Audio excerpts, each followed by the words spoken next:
So there's the needle, which has, where's the camera? Which has a catheter on it. So the needle goes into the vein and then the catheter slides into the vein and then you remove the needle. Which you don't open that lid until you're ready. This is the extension set.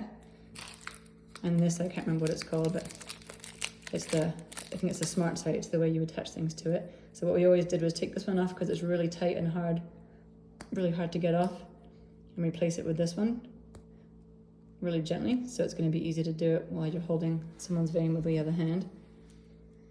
And then you take this one off and put the SmartSight on the end.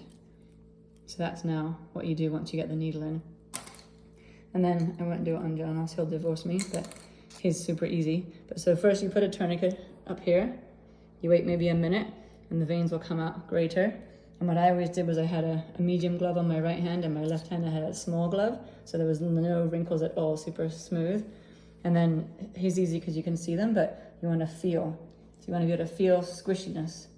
So the place that I would almost always go on people that don't have arms like John, here you could go with him anywhere, is up. And I'd always make them sit a bit upright, and I'd say relax your arm, and you want to turn the hand out that way. So you've got the whole forearm. And then I would immediately, with my glove on, I'd be feeling right here. So funnily enough, John actually doesn't have the one that I usually do. It's this skinny one. It's a bit small. On my arm, you can see that's the classic one that I would always do on people. And it's always right there. And you want to ideally feel above it so you can see which way it angles, so that when you go in, you go at the right angle, because you're not, for a straight blood draw, you can just go any little tiny spot and get blood, but you need to have enough space for the catheter to go sliding in and not hit a valve. So then on John's arm, once I had everything ready and I'd put a towel underneath because blood would always come out, then let's say I was going to go into this one right here. I feel it squishy. It feels just like it bounces back and forth. And if you're not sure if it might be a muscle or a tendon, you can tell them, hey, just lift your arm for me. And if it gets hard suddenly, then that's them using their muscle or tendon. But if it doesn't, then it's a vein.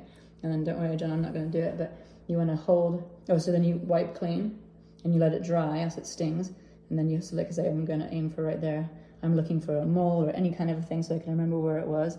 And then you want to hold a bit of tension, because otherwise you could go in and the vein just like wing, goes over like that to the side. So you hold tension, and then you say little poke, and you go boom, just a little bit. And ideally you're going to see flash fill the chamber here. That's why I always hold it like this, so that I can see the flash coming in. And if you do, then if you come in this way, you lower the angle a tiny bit and you go a tiny bit farther. And that's because, if you're going to see, that's actually, what's that word? That's beveled. So when you first get flash, you might just have the very tip of that in the vein, and you need to get it fully in the vein for the catheter to be able to slide in. Oh, and before you poke, you want to first make sure that this is loose. So you just go like that. You just kind of go twist and put it back, so it's not clipped in. So you pull tension, say little poke, you go boom. You ideally see flash, lower, go in a tiny, tiny bit farther. And then if you're good, so now it's holding in place.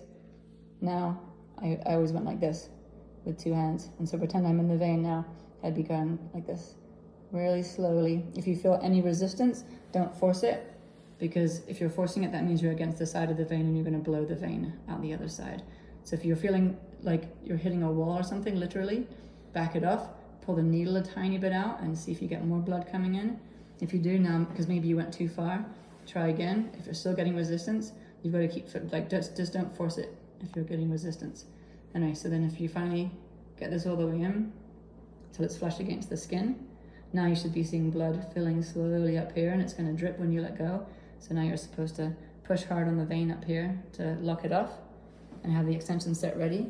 So now pretend that's in the vein like that, and you press that, and now blood's going to be coming out of here. You grab this guy, pop that off that you left ready for you, and as soon as you do that, now the blood's going to stop pouring out, so that's in the arm, and now you're stable. And then before you do anything else, you crack this a little bit, just twist, and you should see the blood fill up to here.